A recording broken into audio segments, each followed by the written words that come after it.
नमस्कार दोस्तों, आप देख रहे हैं इंडिया न्यूज़ और इंडिया न्यूज़ राजस्थान। मैं हूं आपके साथ अंकित चंदेल। और 16 मई को एक स्पेशल फिल्म आ रही है और ये फिल्म इसलिए खास है क्योंकि इसमें आपको एक अ, एक स्पेशल कॉप दिखेगा मल्टीपल अवतार्स में, और एक नया यूनिवर्स जो है वो बनने के लिए तैयार है क्योंकि रोमियो S3 जो है आपके नज़दीकी सिनेमा घरों में आएगी 16 मई को। इसी पे बात करने के लिए हमारे साथ मौजूद हैं ठाकुर अनूप सिंह जी। बहुत बहुत स्वागत है आपका इंडिया न्यूज़ में। बहुत बहुत नमन, सभी दर्शकों को मेरा नमन। जय हिंद। ट्रेलर की मैं बात करूं, बहुत ही कमाल का ट्रेलर है, रिस्पांस काफ़ी अच्छा आ रहा है। कमेंट्स में मैं पढ़ रहा था, लोग अलग अलग तरह से अपना प्यार जो है वहाँ पे दिखा रहे हैं, एक्साइटेड हैं। और खुद आपके फेवरेट अल्लू अर्जुन जो है उनको आपको बधाई देने आए थे, आपको प्यार करने आए थे। और लगातार जो 8 साल का बॉन्ड है वो आपकी पोस्ट पे इंस्टाग्राम पे पूरा दिखा। तो क्या एक स्पेशल इस फिल्म में आपके साथ है, क्योंकि एक नई लॉन्चिंग है आपकी, तो कितना मज़ा आ रहा है, कितना जो जो लोग स्नेह कर रहे हैं, जो रिस्पॉन्स कर रहे हैं, उस पर कैसे कहना चाहेंगे? नई लॉन्चिंग है इसीलिए स्पेशल है, वरना देखा जाए तो बहुत अमेजिंग एक्शन एंटरटेनर फिल्म्स हैं। इसके पहले जो भी हमने फिल्में करी हैं इसके पहले, तो वो उसमें एक कहीं ना कहीं मेरे कैरेक्टर की लिमिटेशंस होती थी। Because if I am playing a villain, if I am playing a very strong supporting character, तो उसके भी एक कॉन्टेक्स्ट में बहुत लिमिटेशंस होती थी। इसमें ऐसा कुछ मुझे वैसी कोई प्रॉब्लम्स नहीं आई। इसमें ऐसा था, ये प्लेटफॉर्म जिसमें मुझे अपनी जो भी मैंने सीखा था पिछले 10 सालों में अपनी कला में, वो दिखाने का मौका मिला है मुझे। तो ये फिल्म मेरे लिए हमेशा बहुत स्पेशल होगी, बिकॉज इसीलिए लॉन्च फिल्म है ये। साथ ही में ये पहली हिंदी फिल्म होगी मेरी जहाँ पर मैं एज मेन प्रोटैगनिस्ट आने जा रहा हूँ। तो उसके पीछे तैयारी बहुत रॉक सॉलिड हुई है। वर्कशॉप्स बोलो, एक्शन की ट्रेनिंग बोलो, ये सब चीज़ें, बिकॉज मैं अपना बेस्ट देना चाहता था उस टाइम पर। तो मेरे लिए बड़ा स्पेशल है, बिकॉज श्री जयंतीलाल गाड़ा सर जो हैं पेन स्टूडियोज़ के ओनर, उन्होंने कहीं ना कहीं एक आशीर्वाद के रूप में ये फिल्म मुझे दी। उन्होंने बोला कि मैं तुम्हें लॉन्च करता हूँ। और एक एक्टर को ये शब्द सुनने के लिए कई बार तरस जाता है, स्पेशली जब वो आउटसाइडर हो, यानी कि इस इंडस्ट्री का ना हो। मैं अपने ख़ानदान का पहला एक्टर हूँ। मेरे ख़ानदान में कोई एक्टर नहीं है। यूजुअली मेरे ख़ानदान में सब लॉयर्स और आर्मी और सीआरपीएफ, डेंटिस्ट, डॉक्टर्स ऐसे सब रहे हैं। तो इनिशियली सब लोगों को जब मैंने बताया कि मैं एक्टिंग में कुछ करना चाहता हूँ, तो उन लोगों के लिए उनको लगा कि जोक कर रहा हूँ। उनको लगा था कि ये क्या, अभी तुम पायलट बने हो। मैं पायलट था इसके पहले पेशे से। तो अभी तुम्हें पायलट बनो, तुम अभी अचानक से एक्टिंग एक्टिंग क्या कर रहे हो, ये हॉबी के लिए ठीक है, इसमें ये क्या है करके। तो इनिशियली तो कोई साथ नहीं था।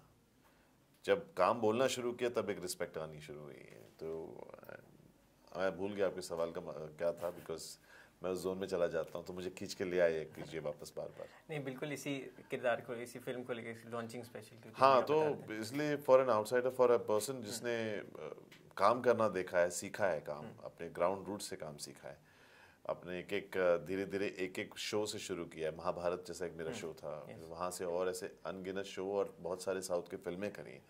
तब जाके मिरेकल हुआ है कि चलो अब तुम रेडी हो, ऊपर वाले ने बोला होगा अब तुम रेडी हो, चलो अब मैं तुम्हें लेके आता हूँ। तो रोमियो S3 उसका प्रमाण है। बिल्कुल।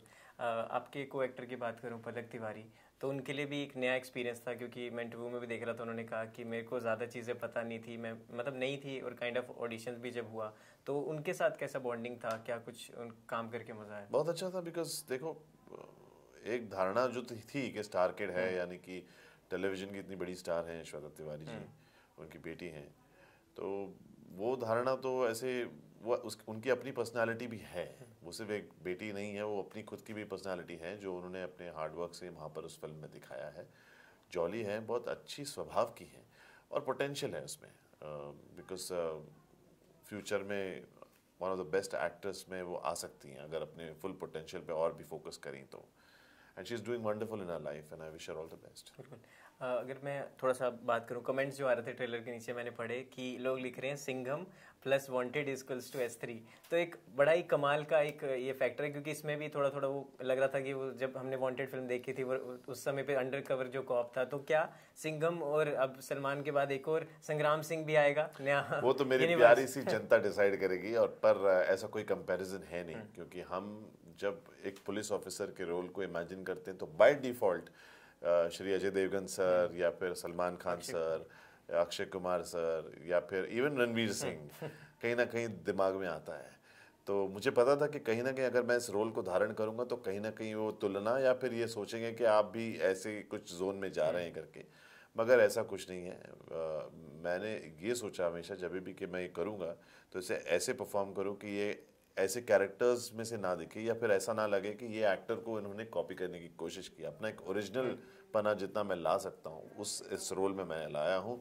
इसीलिए उसकी ट्रांसफॉर्मेशन भी वैसी की है मैंने, अपनी फिजिकल ट्रांसफॉर्मेशन भी उस पुलिस की वर्दी को जस्टिफाई करने के लिए, ताकि जब वर्दी पहने तो वो एक सुपर पावर फील हो। तो हमने पुलिस को इसमें सेलिब्रेट किया है, हमने पुलिस का एग्जिस्टेंस, हमने उनका एक जो काम है, जो डेडिकेटेड काम होता है मशीनरी का, उसको हमने सेलिब्रेट किया है। तो उसको दिमाग में रखते हुए ये रोल हमने निभाया है।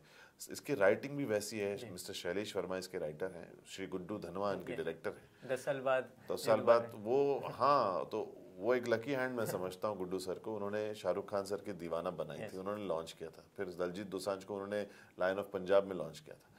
तो मैं, मेरे लिए वो बहुत लकी इंसान है मैं समझता हूँ। तो ये जो कॉम्बिनेशन है कि श्री गाड़ा सर का आशीर्वाद से वो फिल्म बनना, गुड्डू धनवा जी का ऑन बोर्ड आना, टीनू वर्मा जी का एक्शन करना, जो एक्शन कोरियोग्राफर है, जो खतरनाक अपने फिल्म फेयर अवार्ड जीते हुए लोग हैं, तो अपने आप एक्टर्स को शाइन करना ही है अंदर से। नहीं, बिल्कुल बिल्कुल, और वो दिख भी रहा है ट्रेलर में, और अब लोग देखेंगे भी 16 मई को। अगर मैं थोड़ा सा आपकी जर्नी को लेके बात करूं, आपके रूट्स जो है उदयपुर राजस्थान से हैं, आप एक रॉयल फैमिली से बिलोंग करते हो, लेकिन आपका सपना जो है वो कुछ और था, क्योंकि कॉलेज डेज की अगर बात करूं या स्कूल टाइम से आपने सोचा था कि कुछ ऐसा करना है जो कि एक लाइमलाइट में दिखे, क्योंकि मॉडलिंग भी आप करते थे कॉलेज में, और उसके बाद अगर बात करूं फिर आप पायलट भी थे, फिर आपने फिर बॉडी बिल्डिंग, फिर वो जो पूरी जर्नी, अब जो है वो जो आपका जो प्लेन है वो ऊपर ही जाता जा रहा है ग्राफ का। तो क्या जर्नी को आज किस तरह देखते हैं, क्योंकि अचीव धीरे धीरे आप करते जा रहे जो आपने मैनिफेस्ट किया था? मैं सिर्फ अपने आप को मैंने यही कहता था कि अनूप देख, अगर काम करूंगा ना तो ऐसा कोई काम करना चाहूँगा जिससे प्यार हो, जो करने में मज़ा आए, जिसमें पैसे कमाने को, वो कमाना है घर के लिए कमाना है ऐसा महसूस ना हो। काम में इतना व्यस्त रहूं कि पैसे कहाँ से आ रहे हैं ये कहाँ, वो ध्यान भी ना रहे, क्योंकि अपने आप में इतना खोया हुआ रहूं। ऐसा कोई काम, वो एक ड्रीम जॉब होता है किसी का। जब मैं पायलट था तब मेरे दिमाग में, मुझे, मैंने पायलट ट्रेनिंग यही सोच के की थी कि एक्टिंग इज़ गुड, लेकिन मैंने कभी एक्टिंग की नहीं थी उसके पहले। मेरे खानदान से कोई एक्टर नहीं था, मैंने अभी अभी बताया आपको। एक फिक्स्ड जॉब, सैलरी जॉब होना ज़रूरी है। हमारा ये डिबेट था घर में, तुम्हारी सैलरी आनी चाहिए और तो तुम ऐसा कोई जॉब देखो। और मैं 9 to 6 जॉब करने वाला इंसान नहीं हूँ, मैं किसी के अंडर काम करने वाला इंसान नहीं हूँ। इसलिए मैंने करियर भी वो चूज़ किया है, पायलट, प्लेन खुद उड़ाऊंगा मैं, मेरे हाथ में कंट्रोल्स होने चाहिए। जब वो दुर्भाग्यवश ग्लोबल रिसेशन की वजह से जब वो बहुत सारी एयरलाइनें बंद हुई थी, तो उस टाइम पे दो मेरे पास विकल्प थे, या तो घर बैठूँ मैं, या तो फिर कुछ और करूँ, पढ़ाई करूँ। पर मुझे पैसे कमाने थे उस टाइम पे, मुझे काम करना था, मुझे थोड़ा सा अपने परिवार को मदद करना था। तो मैंने कहा यार, ये मॉडलिंग तो मैं कॉलेज में हॉबी की तरह करता था, मेरा उसमें से फुल फ्लेजेडली प्लान नहीं था, लेकिन मॉडलिंग करना भी और एक्टिंग करना भी दोनों बहुत अलग अलग चीज़ें हैं, ज़मीन आसमान का फ़र्क है। भाव, एक्सप्रेशन देना और फिर इतने ही कॉन्फिडेंटली ये लाइट और ये सब लोग सबको देखते हुए उनको भूल जाना और सिर्फ डायलॉग और कैरेक्टर में बिलीव करना और डिलीवर करना, वो तो आना ही नहीं था इनिशियली। मुझे कैसे आता था? मैं तो पायलट की ट्रेनिंग करके आया था, ना कोई ट्रेनिंग ना कुछ। हाँ, तो उस मामले में अपने फैमिली को सपोर्ट करने के हिसाब से मैंने सोचा यार मुझे ना ये चीज़ मैं शायद कर सकता हूँ अगर मैं थोड़ा ध्यान दूँ इस चीज़ पर। तो ऐसे करते करते कम से कम साल 2 साल दरवाजे खटखटा के बहुत परेशानियां हुई। फिट नहीं बैठा कई बार लोगों ने बोला आपको नहीं आता, सीधा मुंह पे बोला आपको नहीं आता है। पर मैं फंबल होना, कोशिश करना, वो कोशिश नहीं गई मेरी, और फिर वो गुस्सा बनता गया मेरा। वो गुस्से में क्या होता है ना, आदमी छोड़ देता है, मैं छोड़ा नहीं। अब तो मैं करके दिखाऊंगा और इसी में सक्सेस करके दिखाऊंगा लोगों को। तो वो गुस्सा, वो फायर, जिससे महाभारत का ब्रेक थ्रू मिला। तो मेरी आज जर्नी में देखता हूँ, अगर आपका एक वन लाइनर में मैं बोलूँ तो बहुत मेरे लिए बहुत इंस्पायरिंग रही मेरी जर्नी, क्योंकि जो मैंने मैनिफेस्ट किया है, मैंने कोसा नहीं कभी किसी को कि इसकी वजह से नहीं हुआ। मैं सिर्फ ये सोचता था कि करूँगा कैसे इसको, और आज भी कितनी चीज़ें आई हैं अब लाइफ में आगे कि मैं इसको करूँगा कैसे, ये सोचता रहता हूँ मैं। 10 साल पहले जो मैं करूँगा कैसे वो सोचता था, उसका परिणाम है कि आज अभी रोमियो स्त्री से एज अ हीरो लॉन्च हो रहा हूँ। तो अब मैं आगे सोचता अब करूँगा कैसे, तो पता नहीं जो मैं कर रहा हूँ फिर टाइम आए शायद तब आपको पता चले। आपने अभी आउटसाइडर का जिक्र किया, तो अभी एक हमारा वेव समिट भी हुआ है जहाँ पे मोदी जी ने क्रिएटिव इंडस्ट्री के लिए बहुत ही बड़ा एक उसको इनॉग्रेट भी किया। तो वहाँ पर शाहरुख खान और दीपिका पादुकोण आए थे उस सेशन के लिए। तो आपकी इंस्पिरेशन भी है SR के, शाहरुख खान, अमिताभ बच्चन, ऋतिक रोशन, ये सब। बट इस इंडस्ट्री वेलकमिंग, क्योंकि आपने साउथ में भी बहुत काम किया है, बॉलीवुड में, बट अगर हम इंडियन सिनेमा की बात करें तो क्या इंडस्ट्री वेलकमिंग थी? हाँ जी बिल्कुल। अभी सनी देओल जी सर ने मेरे रोमियो स्त्री का पोस्टर स्टोरी पे लगाया, wishing all the best. Bobby Deol sir ने डाला, नील नितिन मुकेश जी ने डाला, और ऐसे अन्य स्टार्स हैं, टेलीविजन के बहुत स्टार्स हैं। नितिन धीर करके एक हमारे बहुत अच्छे मित्र हैं जो रावण की भूमिका निभाते हैं, तो उन्होंने एक शाउट आउट दिया। तो ऐसे मेरे महाभारत के कुछ एक्टर्स हैं। तो ऐसे इंडस्ट्री ने सपोर्ट तो दिया है, मगर ये सपोर्ट 3 गुना बढ़ जाएगा जब ये फिल्म मेरी प्रजा, मेरे जो लोग हैं, मेरी जो जनता है, वो एक्सेप्ट करेंगे और प्यार देंगे। नहीं, बिल्कुल। हाँ, इस फिल्म की बात करूँ तो कुछ एक ऑन सेट कुछ आप बताना चाहेंगे, कोई ऐसा एक्शन करने के दौरान कुछ जो मुश्किल? हाँ हुआ ना बहुत बार। सबसे पहले मैं बता दूं, इस फिल्म की शूटिंग की जस्ट कुछ दिन पहले पेट में बहुत भयंकर दर्द उठा, तो पता चला अपेंडिक्स सूज गया मेरा और अपेंडिक्स निकालना पड़ेगा। तो अपेंडिक्स का ऑपरेशन कुछ 10 दिन पहले हुआ है, और मुझे याद है मैं एडमिट था, और मैं किसी भी हालत में फिल्म को डिले नहीं करवाना चाहता था। और अगर अपेंडिक्स का अगर ये आ गया तो ये फिर 2-3 महीना डिले होगी, जबकि इस फिल्म के लिए मैं कुछ 1-2 सालों से वेट कर रहा था ऑन फ्लोर जाने का। तो अब जब होने जा रहा है तो ये पेट दर्द, ऊपर से उसके लिए मैंने फिजिक बना रखी है, तो वो भी सब जाएगी। डॉक्टर ने मुझे स्ट्रिक्टली बोला 6 हफ्ते तो आप हिल भी नहीं पाओगे, आपको हिलना भी नहीं चाहिए, वरना स्टिचेस फट जाएंगे आपके, जो किया हुआ है लेप्रोस्कोपी या जो भी उसका प्रोसीजर है। मैं बोलूँ करूँ क्या? तो मैंने मेकर्स को रिक्वेस्ट किया कि सर आप एक्शन मत शुरू करो, टॉकी पार्ट चालू करो, मैं आ जाऊंगा सेट में। तो जो आप सीन्स कुछ देखेंगे मेरे वर्दी में, अंदर पूरे स्टिचेस लगे हुए हैं। तो वो पेन किलर खाना और अपने सीन्स परफॉर्म करना, वो भी हंसते खेलते वाले सीन्स हैं। 6 हफ्ते तक कुछ नहीं करने बोला है डॉक्टर ने। मैं कुछ तीसरे हफ्ते में अपने एक्शन कर बैठा, मेरे को अंदर से चूल कि मैं कर सकता हूँ करके। एक तो वो, दूसरा एक्शन के दौरान ग्लास ब्लास्ट होता है। हाँ। कभी कभार ऐसे हम फेंकते हैं ना, तो ग्लास को ब्लास्ट करने के लिए वहाँ पे कुछ रखते हैं फायर इफेक्ट वगैरह। तो वो ग्लास जोर से स्प्रिंकल हुए, तो वो ग्लास मेरे नाक के ऊपर कट गए, सीधा इतना मोटा कट, और खून वो, और वो एक्शन बड़ा है तो कट नहीं कर पाए। वो कंटिन्यू कर रहा हूँ मैं नाक से खून निकलते हुए भी, क्योंकि वो एक्शन कट हो गया तो फिर से शुरुआत से करना पड़ेगा। तो ऐसे तो होते रहे इंजरीज, लेकिन आज पलट के देखता हूँ और अच्छा लगता है कि यार जोश जोश में सब भगवान करा लेता है। नहीं, बिल्कुल। और जो आपने कैरेक्टर के लिए जितना भी कुछ किया, खून पसीना बहाया, वो आपको मैं आशा करता हूँ कि प्यार उतना मिले। Thank you so much. बिल्कुल। आखिरी कुछ सवाल आपसे अगर बात करूँ तो और भी पाइपलाइन में आपके प्रोजेक्ट्स हैं जो आने वाले आपके पिटारे से। कुछ जो आपने बताए भी थे काफ़ी इंटरव्यूज में, कुछ जो आपने कहा था कि मैं नहीं बता सकता, जिन पर भी बात चल रही है। तो अभी अगर मैं बात करूँ जो राजस्थानी, अगर हम थोड़ा सा रूट्स पे जाएं वापस, और एक छत्रपति शिवाजी महाराज जी का भी आपने किरदार किया, तो वो एक प्राउड वाली बात इसलिए भी थी क्योंकि आप राजपूत भी हो, तो फिर से वो जीने का मौका मिला उनकी छवि में अपने आप वो देखने का। तो क्या कुछ लर्निंग्स हैं जो उस किरदार से? बहुत सारी। मैं समझता हूँ हमारे राजस्थान से ही सिर्फ ऐसे ऐसे योद्धा हैं कि अगर उनके इतिहास पर एक नज़र भी डालें तो एक एक के ऊपर पैन इंडिया फिल्म बन सकती है।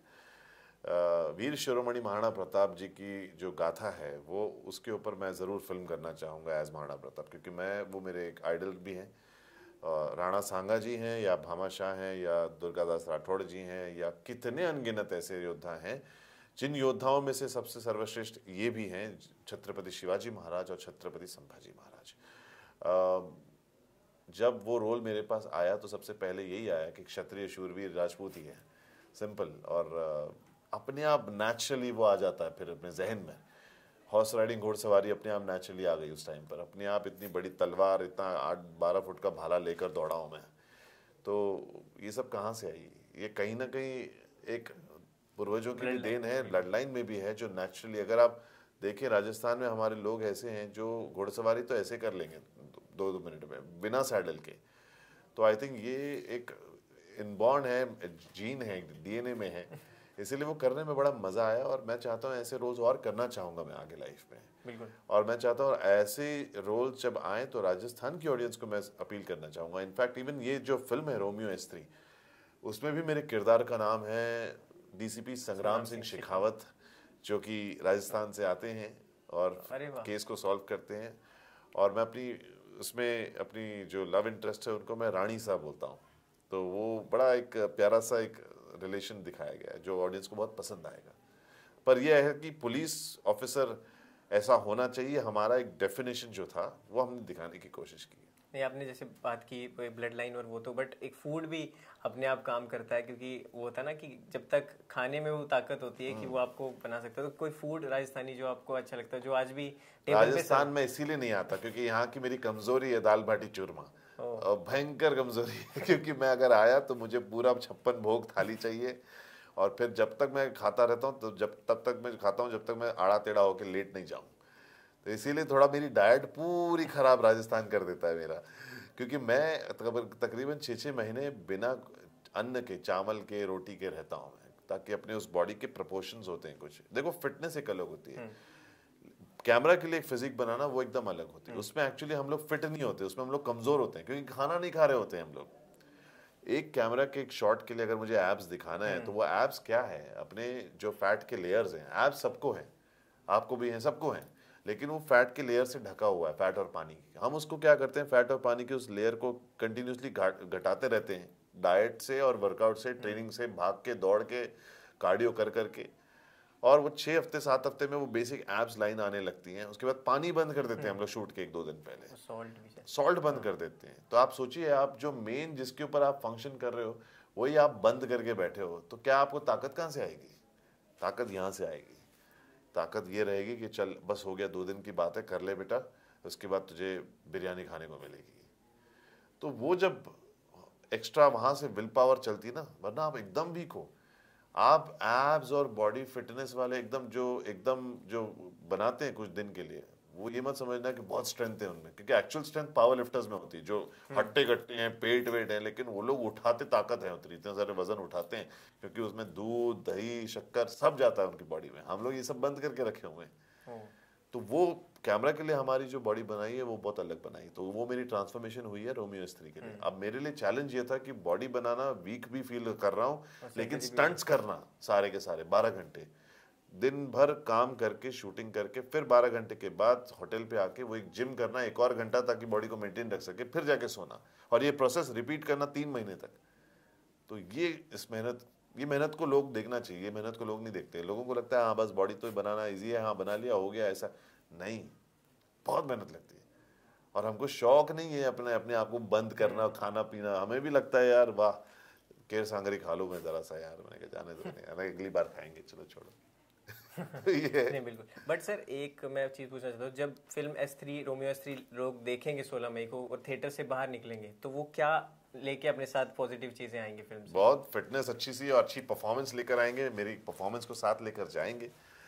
हमने अच्छी परफॉर्मेंसेज हैं फिल्म में, सिर्फ अपनी नहीं बात करूंगा मैं, पलक हो, सचिन खेड़ेकर जी करके हमारे एक एक्टर हैं जो बहुत ही प्रख्यात मराठी एक्टर, हिंदी एक्टर सब हैं, उनकी परफॉर्मेंस है। अमन धलीवाल एक पंजाबी एक्टर हैं, वो NRI के रोल कर रहे हैं नेगेटिव में।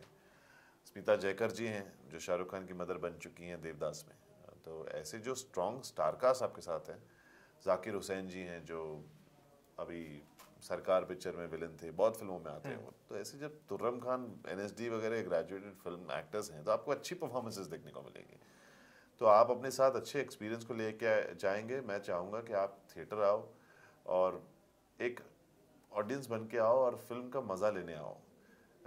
आज की तारीख में हम हर चीज़ को लॉजिक के साथ एनालाइज करना शुरू कर देते हैं, स्क्रूटिनाइज करना शुरू करते हैं। ऐसा होता है कि आज की तारीख में वो हमें भी पता है कि एक हीरो मारेगा तो 10 लोग उड़ते, नहीं उड़ते ऐसे, लेकिन वो स्टोरी में इतनी ताकत होती है, बिलीवेबिलिटी होती है कि आप उस टाइम पे कन्विंस रहते हो। मैं चाहता हूँ कि हमारा एक आम आदमी जो है आज की तारीख में, वो अपने 2 घंटे सारे सुख दुख भुला कर वो बोले यार मेरे को फिल्म एंजॉय करना है, खाली वो एक अच्छा एक्सपीरियंस लेकर जाए। और हमने पुलिस को सेलिब्रेट किया है, अपने जुडिशरी सिस्टम को सेलिब्रेट किया है, वो इस चीज़ को लेकर। सर आखिरी मेरा सवाल आपसे, एक तो आप मल्टी लैंग्वेज बोल लेते हैं, 10 से ज़्यादा ऑलमोस्ट मेरे हिसाब से इतनी भाषा आप बोल लेते हैं, और आपने साउथ इंडस्ट्री में काफ़ी अच्छा काम किया, बॉलीवुड में भी काफ़ी अच्छा काम किया। तो और वैक्स जो आपका स्टैचू है वो भी है, जो कि काफ़ी कम लोगों का है भारत के अंदर, और सुनील म्यूजियम के अंदर। तो ये सारी चीज़ें जब मिलती हैं, जब प्यार मिलता है इस तरह का, और एक अपने आप में गर्व महसूस होता है कि यार मैं कुछ तो ऐसा कर रहा हूँ कि लोगों को वो दिख रहा है, वो ट्रेडमार्क एक जो सेट हो रहा है, तो क्या कुछ अलग है? क्योंकि लोग आज बोलते हैं इंडियन सिनेमा, लेकिन तब से यही चलता रहा है टॉलीवुड वर्सेस बॉलीवुड और ये सब चीज़ें। तो आपने दोनों इंडस्ट्रीज में ही काम किया, तो कुछ आपको अलग लगा? अब तो सब मर्ज हो गया, अब तो पैन इंडिया फिल्में बनाने का सब कुछ चस्का लगा हुआ है, अब सब जोश में आ रखे हैं, क्योंकि पैन इंडिया फिल्में चलती हैं अब। अब राजस्थान का भी व्यक्ति पुष्पा 2 उतना ही देखकर पसंद करता है, जबकि एक जमाने में वो फिल्मों के एक्शन और सबकी हंसी उड़ाई जाती थी। आज देखो वो फिल्में डोमिनेट करते हैं सब जगह। दूसरे रीजन से क्यों डोमिनेट करते हैं? क्योंकि उनकी फिल्मों में एक फैमिली बैकग्राउंड, एक फैमिली वैल्यूज, कल्चरल वैल्यूज जिंदा है आज भी, वो जो लोग बहुत अच्छे तरीके से दिखाते हैं, जो हमारी फिल्मों में मिसिंग हो रहे हैं आज की तारीख में। क्या अलग रहा है? सिर्फ भाषा का अंतर रहा है, कल्चर का अलग रहा है। मैंने जो फिल्में तब करी थी वो सिर्फ तेलुगु मार्केट के हिसाब से करता था मैं, तो वो सिर्फ तेलुगु इंडस्ट्री में लगती थी वो। फिर जब डब होके वो जी सिनेमा पे आती थी तो पटना का आदमी देखता था हिंदी में, तो बहुत प्यार मिला है। अब तो पैन इंडिया फिल्में हो गई हैं, लेकिन सीखने जैसा है, बहुत डिसिप्लिन्ड है वो क्या बोलते हैं वहाँ की फिल्म इंडस्ट्री, बहुत डिसिप्लिन्ड है, बहुत धार्मिक तरीके से वो लोग चलते हैं, मतलब सेंटिमेंटल भी हैं वो लोग अपनी लैंग्वेज को लेके। 8 बजे की कॉल टाइम है, 8 बजे अगर पहला शॉट लेना है तो बराबर 8 बजे पहला शॉट लेंगे, नाश्ते का ब्रेक नहीं करेंगे। जबकि यहाँ कुछ चीज़ों में तो कभी कभी चिल आउट हो जाता है मामला, अरे आ गए आप भी, चलो नाश्ता कर लो फिर शुरू करते हैं। क्या शादी में आए हैं, क्या काम करने आए हैं? तो ये मैंने सीखा है, डिसिप्लिन रहना, काम पे टाइम पे आना। तो it's been a fun ride. Sir last में आप यही चाहूँगा कि अपने फैंस के लिए एक संदेश दे दीजिए और अपील कर दीजिए अपनी फिल्म के लिए, रोमियो स्त्री के लिए, हमारे माध्यम से। नमस्ते, मैं सभी लोगों को अपना खमागणी कहता हूँ और सभी मेरे दर्शकों को जय हिंद। मैं ठाकुर अनूप सिंह अपनी फिल्म रोमियो स्त्री बड़े प्यार से आप लोगों के सामने ले आ रहा हूँ 16 मई को। पहली बार एक बहुत ही शानदार किरदार निभाने की कोशिश की है और आप लोगों को बहुत पसंद आएगा। अगर आप लोग हार्डकोर मास एंटरटेनर, एक्शन लवर और अमेजिंग स्टोरी लवर्स हैं तो आप लोगों के लिए फिल्म परफेक्ट है। आप लोग ज़रूर 16 मई को आके थिएटर में इस फिल्म को प्यार दीजिए और अगली बार जल्दी आऊँगा, फिर से मुलाकात हो गई किसी और फिल्म के माध्यम से। धन्यवाद।